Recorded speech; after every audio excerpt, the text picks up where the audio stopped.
জানোস মেয়েদের না বিয়ের পর হাজবেন্ড ছাড়া কিছু নাই, মানে হাজবেন্ড হচ্ছে জীবনের সবচেয়ে বড় মেইন উদ্দেশ্য। আর আল্লাহর পর যদি আল্লাহ নিজে বলছে যে কাউকে যদি সম্মান করতে হয় বা কারো কথা শুনতে হয়, তো সেটা হচ্ছে হাজবেন্ড। তো আমি মনে করি যে হাজবেন্ডের কথা শোনা উচিত। তাছাড়াও হাজবেন্ডকে কখনো গালিগালাজ করা উচিত না, কারণ হাজবেন্ড তো হাজবেন্ডকে কিভাবে গালিগালাজ করে মানুষ আমি বুঝি না।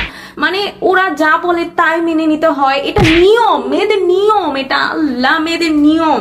মানে বুঝি না কেন মেয়েরা হাজবেন্ডকে পাত্তা দিতে চায় না, কেন ওরা হাজবেন্ডকে ভালোবাসে না, আমি বুঝতে পারি না। সম্মান শ্রদ্ধা তো দূরেরই কথা, কেন বুঝে না মেয়েরা যে হাজবেন্ড ছাড়া পৃথিবীতে কেউ নাই। হাজবেন্ডকে গালিগালাজ তো দূরের কথা, হাজবেন্ডকে কেন গালিগালাজ করতে হবে ভাই?